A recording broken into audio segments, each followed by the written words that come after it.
Yeah, some of the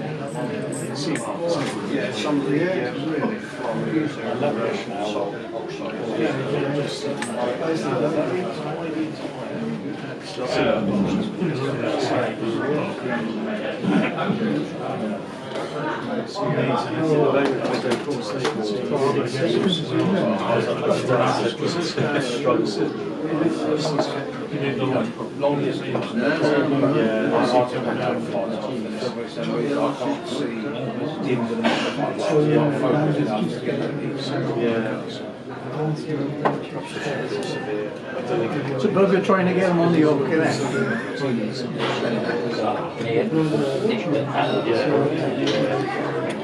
Steamed up. That's what you tell his father, isn't it?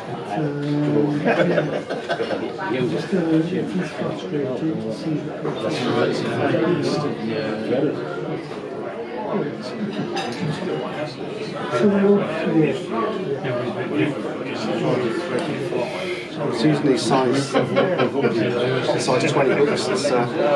Size 20? Yeah.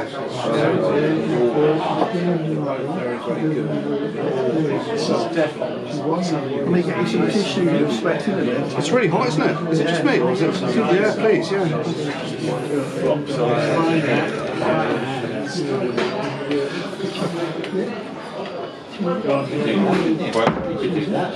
What? You can do that. Is it just me, or is it really hot? Oh, that's it, yeah. Oh, thanks, Dave. It is warm, yeah.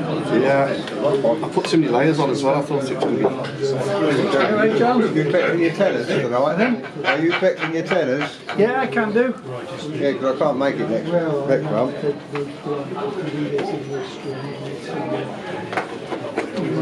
Cheers, John. Thank you.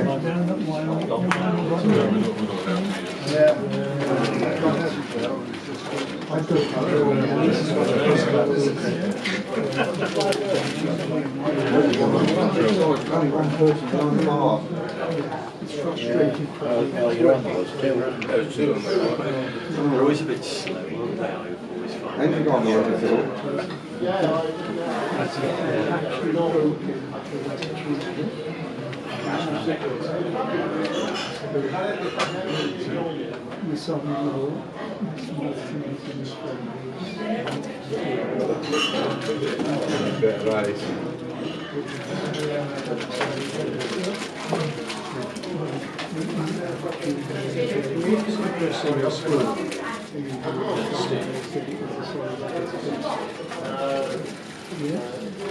You're still struggling on that hook?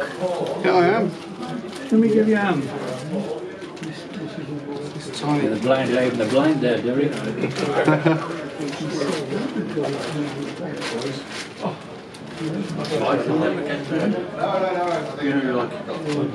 Whatever.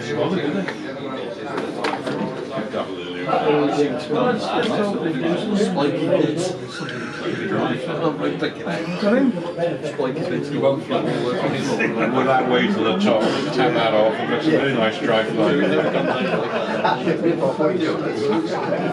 I wish you would have got it right.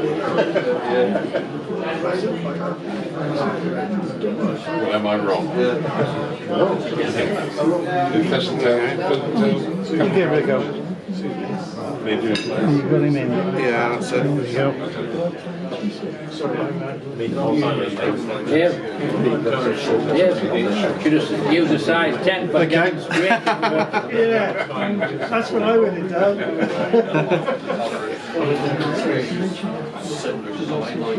You find a lot of the step-by-steps are on the larger hooks, purely for the demonstration so people can see it. Yeah. Okay, so this is a size 20. I can hardly see it. I've put a 2mm bead, so it's a really small bead, pink 2mm bead in there.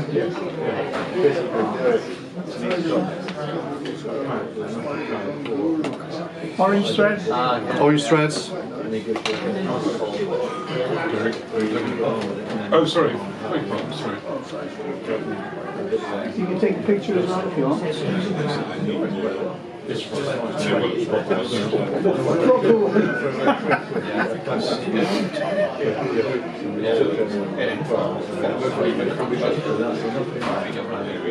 And this is a sort of fly I call a micro tag, so it's like a standard tag nymph, but just scaled right down to a size 20. So for the tag I'm using Glow Bright number 7. You might see you, Dave, in the background. Yeah. Okay, so just trim off the length of that, and then I'm going to fold it over once and twice, and then it'll be 3 times. 3 times a lady.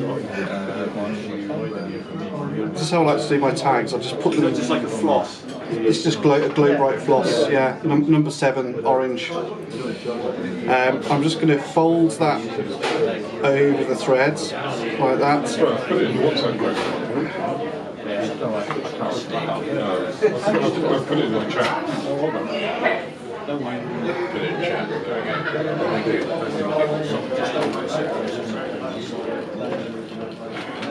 And then trim that off there. You notice it's quite a small tag I've used there, and it only extends to just to the back of the hook. So I've actually tied the fly quite short as well. So it's actually really trying to get a small fly here. And I'm not using a very large tag, so it's trying to keep it sort of small and subtle. And then for a rib, I'm going to use a pink micro wire.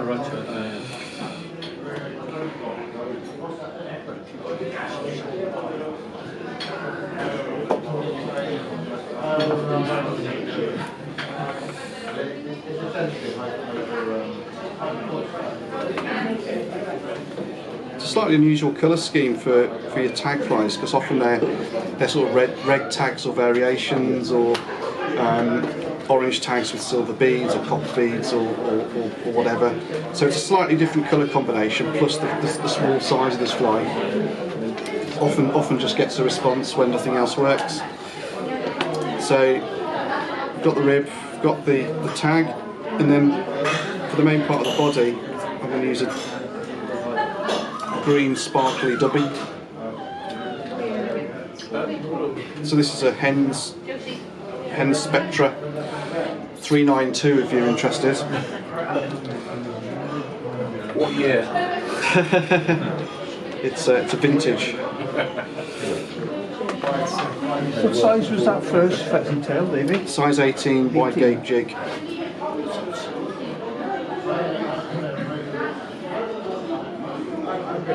You got biscuits? Don't you have biscuits?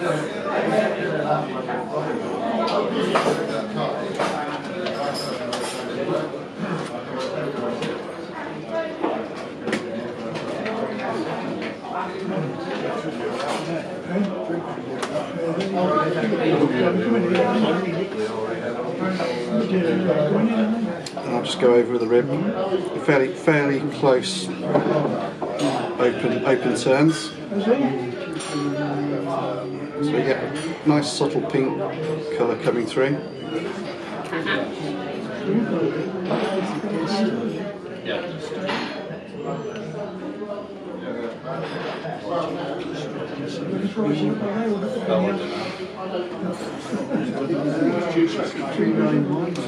I'm going to put a hackle in on this fly as well, but one thing I like to do before I put the hackle in, when I'm using really soft feathers for the hackle, is just put a little tiny extra pinch of dubbing.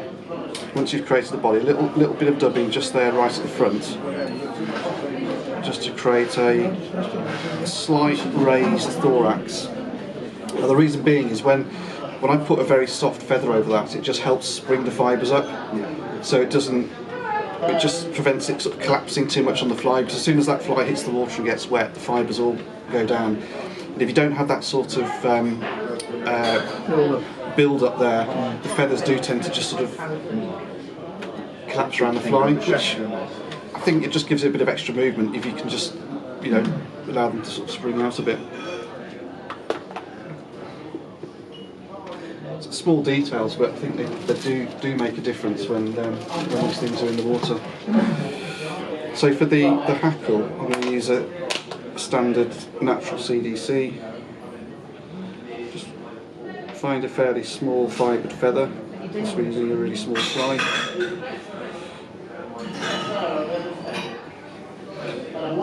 So I like to keep my CDC feathers in a old curry takeaway pot.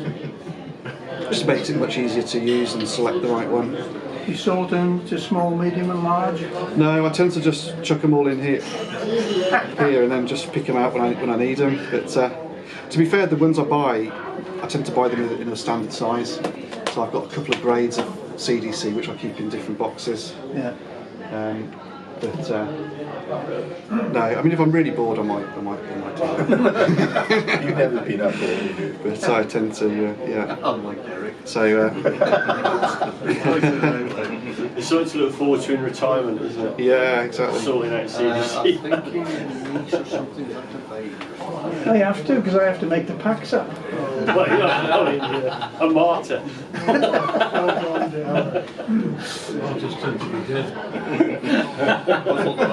So I'm going to tie this CDC feather in upside down as well.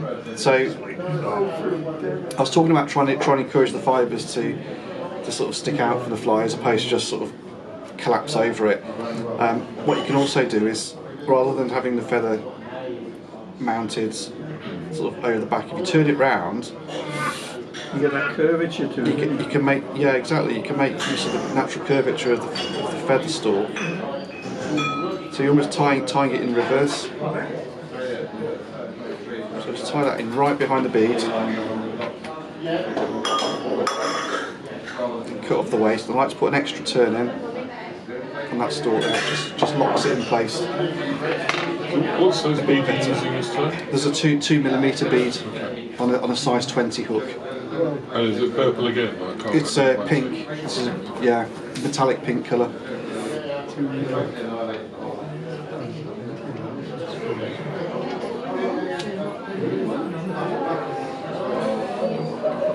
So I'm just going to give it one turn of this CDC and then cross the threads in the feather like that, just crisscross it over, and that will lock it into place really nicely without needing to use too many turns.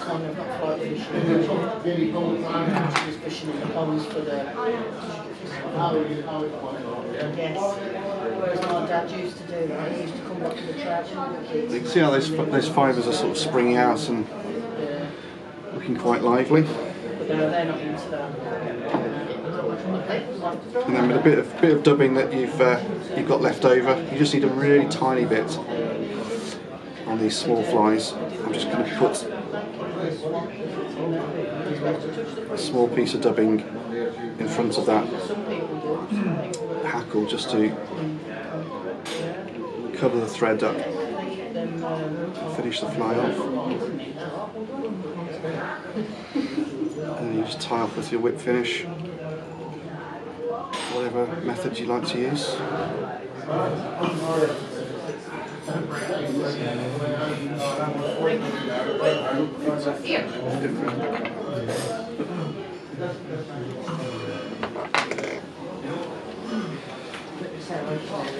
So it's a small fly essentially, and it's got a slightly different colour to perhaps what you use mostly. And then that CDC hack around the outside just gives it that movement as well, so it's often very effective, especially in the clear water when you're fishing for spooky fish.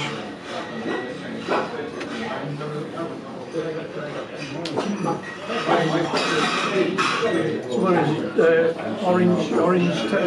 Orange tag hairs here? I call this an orange micro tag. Yeah.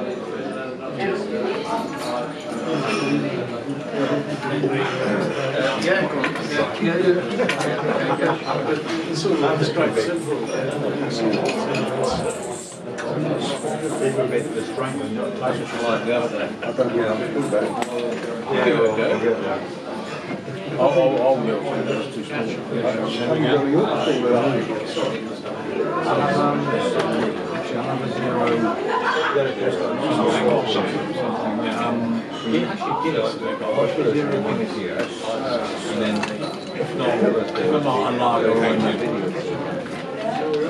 Otherwise, lager. Serious, I mean.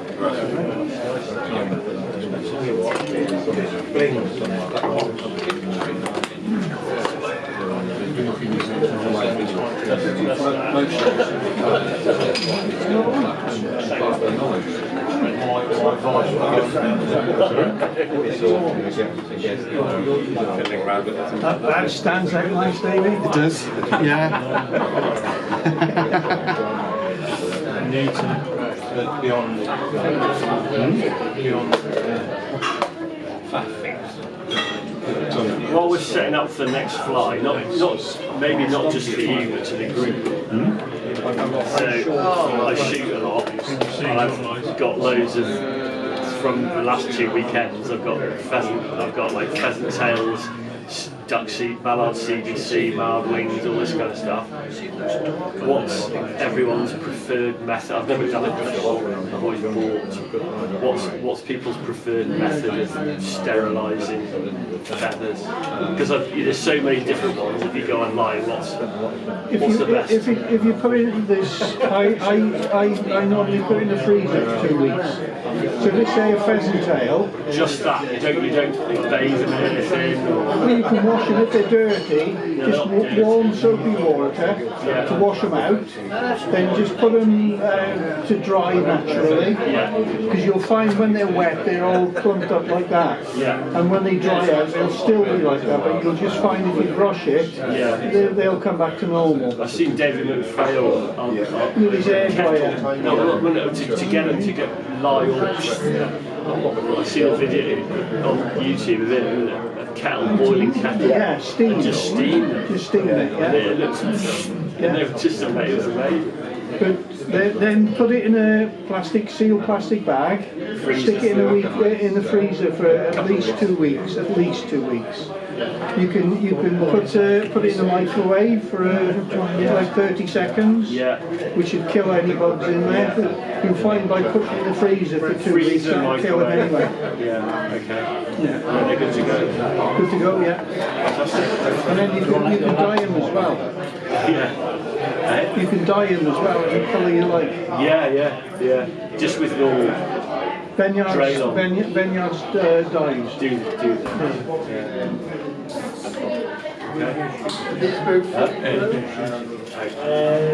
that. Raspberry as well. Raspberry.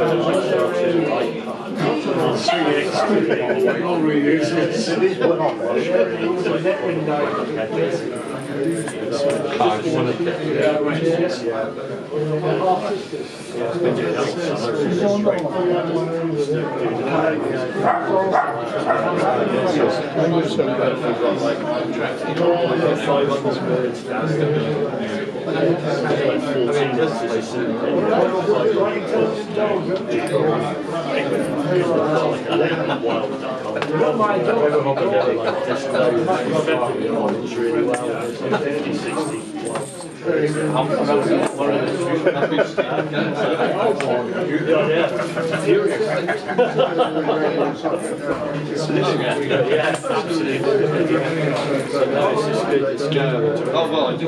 Yeah. Not just ones I shot. No one's taken to that these days. Yeah, well,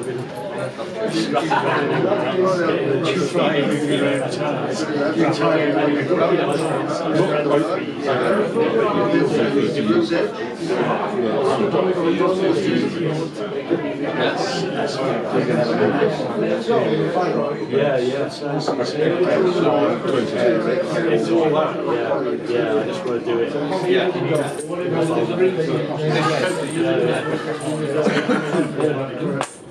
You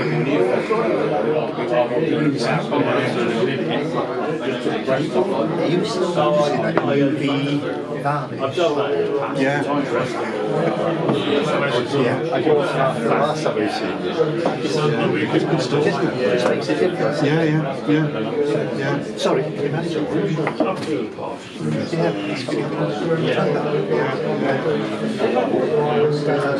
It's quite impressive, isn't it? Just don't overdress it too much. Just a little bit.